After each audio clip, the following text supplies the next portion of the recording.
Welcome to Real Change, the movie review podcast hosted by Brian. View this podcast every Thursday as I will have a new review each week. This podcast contains detailed plot descriptions, spoilers, and harsh language. Listener discretion is advised. Hello, I'm Brian, and welcome to Real Change Episode 3, and today we'll be discussing Halloween 3, Season of the Witch, starring Tom Atkins and Dan O'Hurley, directed by Tommy Lee Wallace. This film is the black sheep of the Halloween franchise because it's the only one that does not feature Michael Myers. The filmmakers thought that Myers' story was done and there's nothing really left to be told. So what the makers thought of is that they imagined this could be an anthology series featuring a new story. Every year set on Halloween, they would release a new movie. Although the movie was a mild hit, it didn't make nearly as much as the first two. So this has kind of put a kibosh on the whole anthology thing and kind of killed the franchise actually for about 6 years it would be before Halloween 4 came out. The thing I remember when I first saw this was I was 12 and we were at a Halloween party. We just got done going to a haunted house, and the next big thing we were going to do is watch a scary movie. When we got back to my friend's house, we were going to have a sleepover and watch scary movies all night, and the first one we were decided to watch was Halloween 3. We all hunkered down in front of the TV, turned off the lights, got popcorn, did all that stuff, started watching the movie, and we watched, and nothing happened. I mean, stuff was on the screen and actors were talking, but for a bunch of 12-year-olds, it was so slow. After about 10 minutes, actually, we lost the first guy who got up and left and went to the other room because he was bored. And then about 2 minutes after that, another guy got up and left, and then they started playing cards. And about halfway through the movie, about 45 minutes, we all left. We all started playing cards with them, and I think that kind of killed our scary movie night. We just hung out. If your movie can't entertain a bunch of 12-year-old boys who aren't that picky of an audience, and they're pretty much easily entertained by scary movies, there's something wrong with you. Sorry, movie, but you worn out your welcome. You were doing something wrong. The plot is kind of a little more detailed than the first two. The movie opens up with a shop owner being chased by these mysterious men wearing suits. The shop owner then collapses at a gas station clutching a silver shamrock mask, explaining to the station attendant they're going to kill us all. The shop owner is brought to a local hospital and placed under the care of Dr. Dan Chalice. While the shop owner is resting at the hospital, one of the mysterious suited men that we saw earlier comes in and kills him, then goes to his car and kills himself through self-immolation. Dr. Chalice and the shop owner's daughter, Ellie, investigates what happens, which lead them to the town of Santa Mira, California, the home of the Silver Shamrock's factory. While staying at a hotel, they meet Silver Shamrock salesman Buddy, his wife Betty, and their son Little Buddy. Very clever name. Chalice and Ellie tour the factory with Buddy and his family. When they return to the hotel, Ellie is kidnapped and Chalice finds her at the factory. There he meets Cochran, the man who runs the Silver Shamrock factory and has evil plans to kill anyone who wears his Silver Shamrock mask on Halloween after watching a special ad. And that is pretty much it for the plot. The good is there isn't much good. The good is the end when the credits come on. But actually the best part probably is the actual end before the credits, where they kind of leave it vague. I kind of like that. You don't really know what happens. The scene cuts to black.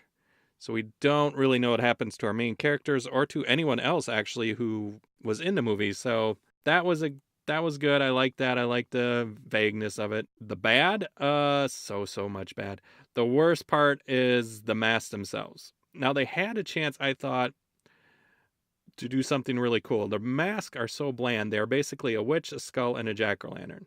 They weren't anything extraordinary, exciting. I think any kid, this movie is made in 82, any kid who was around in 1982 probably would have picked Yoda or Batman or somebody, and I can't imagine them picking these bland, just ordinary masks.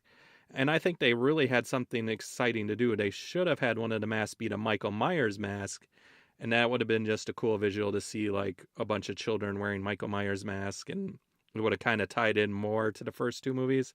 But they didn't go that route. They kind of, in a weird way, they were trying to distance themselves so much from the first two.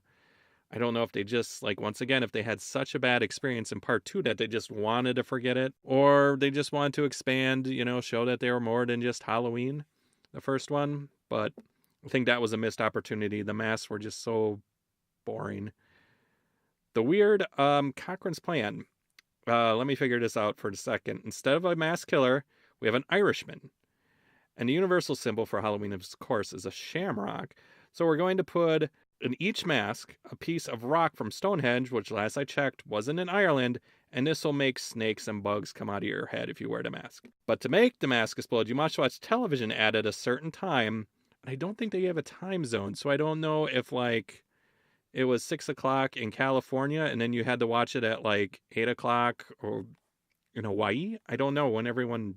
I don't know. That's a plot that I just couldn't figure out. Even after that happens, then what? I mean, what is his plan? Is this some sort of sacrifice? I think they mentioned that, actually, that it's a sacrifice to Stonehenge God, but it was just kind of thrown out there. But, like, WTF, really? This seems like such a strange plan. And what's the use? What is Cochrane going to do the next day after everyone's head has snakes coming out of it? Is, like, this going to be...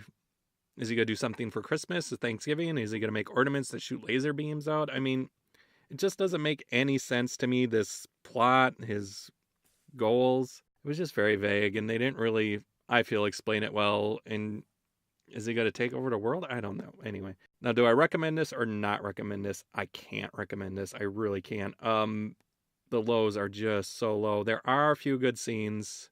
We do get to see a scene of actually... what happens to someone who wears a mask. That is just actually really kind of maybe the second best scene, I feel, but also kind of a disturbing scene. So it just doesn't fit in the rest of the movie. And that's part of the problem. They didn't really know what they're trying to make. I appreciate that they're trying to do something new after the last one, because no one really seemed to be really into making Halloween 2. And they seem to have a little more enthusiasm for this. But I wish they would have came up with a better story or something better. Just the actors, the story, the special effects. I didn't even mention the special effects. The special effects are bad. I mean, even for 1982, they're not very good. Just everything it's just not good. I mean, I'll say this. It's not a bad movie. It's just an uninteresting one. Nothing goes on. You don't care about anything that you are watching. I really can't say much more about this movie. It's just, I'm so glad I'm done watching it. So no, not recommend at all. That should be it for this week. Next podcast, we will be talking about Halloween 4, The Return of Michael Myers. And after saying that, I just realized I'm not even halfway through this franchise yet. Oh my God. So that'll be next week.